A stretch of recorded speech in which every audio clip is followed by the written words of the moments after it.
제가 지난 시간에 38절 말씀을 중심으로 해서 말씀을 전했고 우리가 함께 은혜 받았었습니다. 38절 어떤 말씀입니까? 성령 충만했던 사도 베드로의 설교를 듣고 많은 이들이 어찌하면 좋겠는가 가슴이 찔려 마음이 찔려서 통회합니다. 그때 베드로 사도가 통회하는 그들에게 권면하는 말씀입니다. 회개하고 예수 그리스도의 이름으로 세례를 받고 죄 사함을 받고 성령을 받으라. 그게 38절의 말씀입니다. 지난 시간 38절 말씀했는데 오늘 38절을 조금 더 보충 설명을 합니다. 성령을 받으려면 먼저 죄 사함을 받아야 합니다. 그렇다면 우리가 먼저 죄가 무엇인지 죄에 대한 정의를 좀 정확히 해야 하나님 앞에 우리가 또 죄에 대해서 고백을 하고 죄 사함을 받을 수 있을 것 같아요. 여러분, 죄라는 게 뭡니까? 무엇이 죄입니까? 양심을 속인 것이 죄인가? 비도덕적 행위가 죄인가? 법을 어긴 것이 죄인가? 여러분, 무엇이 죄입니까? 저는 지난 시간에 원죄와 자범죄를 아주 간단하게 설명하고 지났습니다. 원죄는 아담으로부터 흐르는 죄의 피, 그걸 우리는 원죄이다. 이 세상에 태어나면 누구에게나 이 원죄라는 게 있습니다.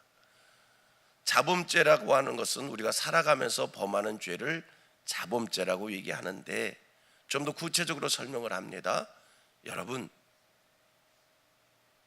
하나님 앞에서 사는 사람들 무엇이 죄인지요? 다시 반복해 볼까요?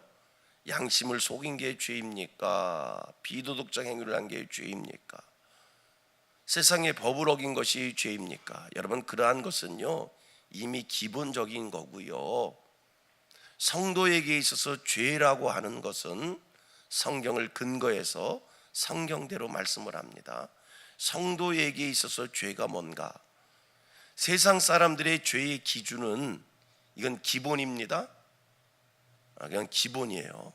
그걸 뛰어넘어서 성도에게 하나님 앞에서 사는 사람들, 하나님의 시각으로 보는, 하나님 앞에서 사는 사람들이 아니라 하나님의 시각으로 볼 때의 죄라고 하는 것, 세상 시각의 죄가 아니라 하나님의 시각으로 볼 때의 죄라는 것, 성경을 근거해서 얘기합니다. 먼저 첫 번째입니다. 요한복음 16장 9절입니다. 길지 않은 말씀이기 때문에 제가 그냥 읽을게요. 요한복음 16장 9절. 죄에 대하여라 함은 그들이 나를 믿지 아니함이요. 뭐가 죄라고요? 나를 믿지 않는 것, 예수 그리스도를 믿지 않는 게 죄다. 두 번째입니다. 요한일서 3장 4절입니다. 역시 제가 읽습니다. 죄를 짓는 자마다 불법을 행하나니 죄는 불법이라. 불법이라. 여기서의 불법이라는 것은 하나님의 법을 어겼을 때의 얘기입니다. 죄를 짓는 자마다 불법을 행하나니 죄는 불법이라. 성경은 얘기합니다. 하나님의 법을 지키지 않는 것, 그게 죄다. 세 번째입니다. 요한일서 5장 17절입니다. 모든 불의가 죄로 돼 사망에 이르지 아니하는 죄도 있도다. 뭐가 죄라고 얘기합니까? 불의가 죄다. 모든 불의가 죄다. 의롭게 행하지 않는 게 죄라는 거지요. 성경에서의 의의 기준은 하나님과의 관계입니다. 여러분, 하나님과의 관계가 삐뚤어진 것이 죄입니다. 하나님을 시비하고 하나님을 공격하고 하나님을 대항하고 하나님 중심이 하나님을 향하여 있지 않고 삐뚤어져 있는 것, 이게 다 죄라는 거예요. 네 번째입니다. 야고보서 4장 17절. 그러므로 사람이 선을 행할 줄 알고 그러므로 사람이 선을 행할 줄 알고도 행하지 아니하면 죄니라. 선을 행할 줄 알고도 행하지 않는 게 죄다. 자, 그러면 네 가지를 지금 성경이 말하는 죄의 기준을 말씀을 했는데, 모든 것을 다 얘기했더니 하나님과의 관계에서 잘못된 게 다 죄가 되는 거예요. 보세요.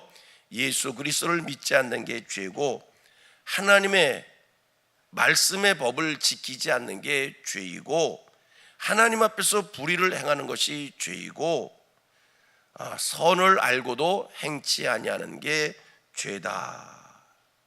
그래서 성도들이 교회에 나와서 성령의 감동을 받고 하나님 앞에 구할 때 저마다 소리 높여 이렇게 하나님 나는 죄인입니다 라는 고백을 합니다.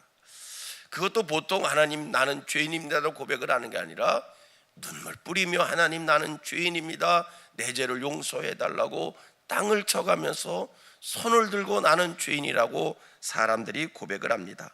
그래도 세상 법이, 세상 사람들이, 경찰이 와서 잡아가지 않습니다. 우리 성도들의 죄의 기준은 하나님과의 관계에서의 범한 것이 죄이기 때문에 세상 기준과 다른 것이고요. 이런 기준으로 볼 때 양심적이고 도덕적이고 윤리적이라고 해도 의롭다 말하지 않습니다. 여러분, 그의 도덕성이 타의 추종을 불허한다 할지라도 우리 교회에서는 그를 절대 의로운 자라고 말하지 않습니다. 우리는 감히 양심적인 사람, 도덕적인 사람을 가리켜서도 죄인이다 이렇게 얘기합니다. 죄의 기준이 하나님 앞에 있는 거기에. 보세요. 입산수도하는 스님들 얼마나 양심적입니까? 얼마나 도덕적입니까? 그분들요, 모기도 죽이지 않습니다. 개미 새끼도 죽이지 않습니다. 정말 그들의 입에서 나오는 얘기가 전부 다 선한 말입니다. 스님들의 가르침을 통해서 많은 사람들이 바르게 살려고 노력하기도 합니다. 그렇지 않습니까? 스님의 가르침을 통해서 선한 삶으로 돌아오는 사람들이 있다는 거예요. 그래도 우리는 절대로 스님을 의롭다라 얘기하지 않고 뭐라고 얘기합니까? 감히 그들도 죄인이다 얘기합니다. 죄의 기준이 죄의 기준이 무엇이기에? 하나님과의 관계 속에서 하나님의 기준으로 볼 때 그들이 다 아마 양심적이고 도덕적이고 세상에서 존경을 받을 만해도 그게 다 죄인인 거고요. 죄의 기준이 하나님께 있기에 여러분, 사죄의 선언도 하나님만이 하실 수 있는 줄 믿습니다. 우리 하나님께서 이 죄의 용서의 기준, 죄 범한 사람들의 용서의 기준을 말씀해 주셨는데, 이 죄 범한 사람들의 이 죄 씻는 그 판단의 기준을 말씀해 주었는데, 그것이 바로 예수 그리스도를 믿기만 하면. 하나님 죄의 기준을 가지고 계셨어요. 하나님 다 이런 것은 죄라고 딱 선을 그으셨어요.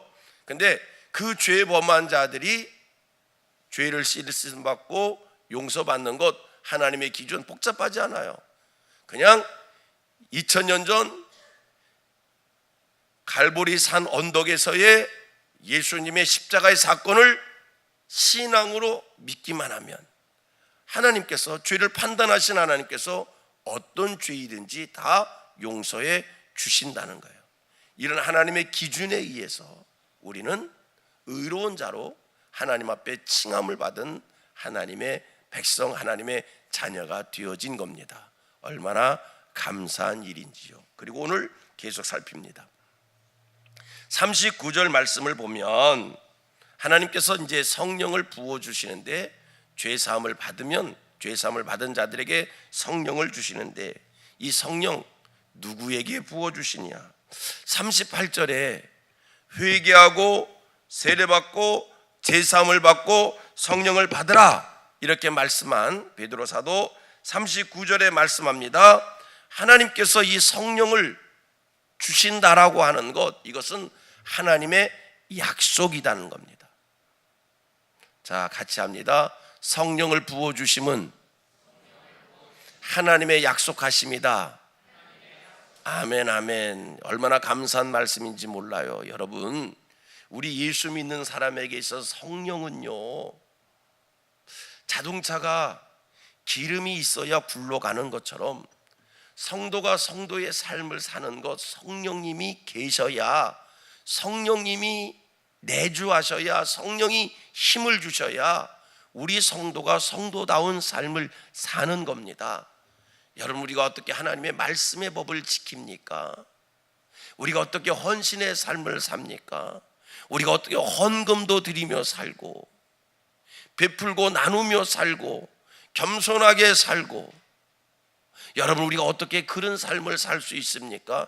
내 힘으로는 사라지지 않는 건데, 내 안에 계신 성령께서 그렇게 살 수 있도록 힘을 주시기에 그렇게 사라지는 겁니다.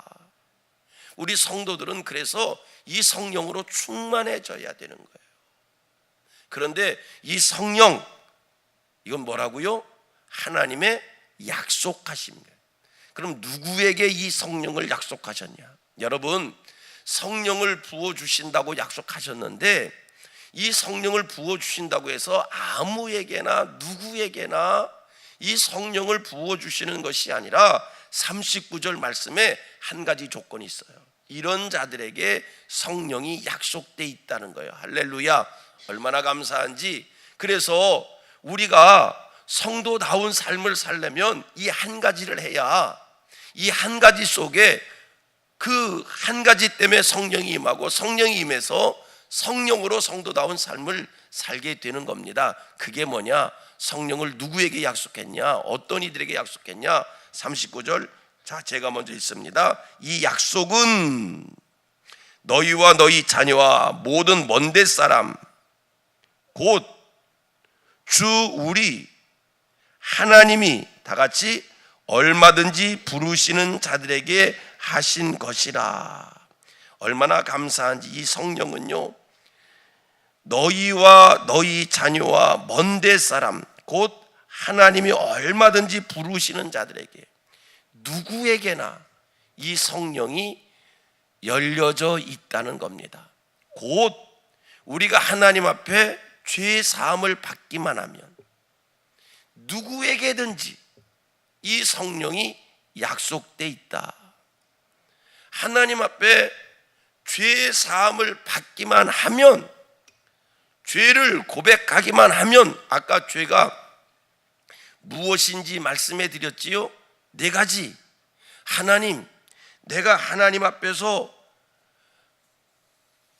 이러이러한 죄를 범했습니다 라고 하는 하나님과의 관계 속에서 내가 예수를 제대로 믿지 않았고, 내가 불법을 행했고, 내가 불의했고, 내가 선을 알고도 행치 아니했고, 이러한 것을 우리의 입으로 고백을 하고, 그리고 죄 고백을 시작하면 성령이 임해서 우리의 죄를, 더 큰 죄들을 생각나게 하고, 더 고백하게 하고, 그래서 죄심 씻음 받게 하고, 그러면서 성령이 임하여 성령을 통해 하나님의 자녀의 축복을 누리게 하는 줄로 믿습니다. 그 다음 40절입니다.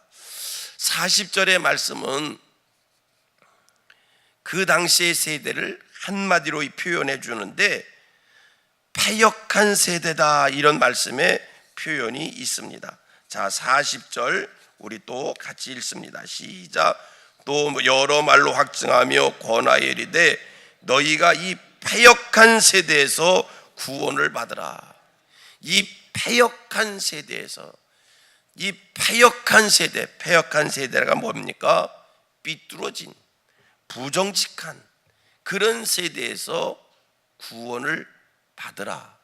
여러분, 삐뚤어진 세대일수록, 부정직한 세대일수록 우리가 성령을 선물로 받아 구원함을 받아야 할 줄로 믿습니다. 패역한 세대라고 해서 거기에 휩쓸려서 그저 패역한 세대에 휩싸여 살다가 멸망받는 것이 아니라, 패역한 세대일수록 더 회개하고 죄사함 받고 성령 받아 패역한 세대 속에서도 저 성도다운 삶을 사는 것, 이것이 은혜인 줄로 믿습니다. 오늘의 세대, 2000년 전 베드로 사도가 2000년들의 세대를 보면서도 패역한 세대라고 얘기했는데, 그 시대하고 지금 시대하고 비교해서 얘기하면 뭐 더하면 더했지 덜하지 않을 거예요. 이 험악한 패역한 세대 속에서 정말 우리 구원함을 받아야 할 줄 믿습니다. 더 성령 충만한, 그러기 위해 오늘도 하나님 앞에 죄 사함을 받고 성령 충만하고, 그래서 이 세대 속에서도 구원함을 받은 자로서의 감사한 삶이 이어지게 되기를 주님의 이름으로 축복합니다.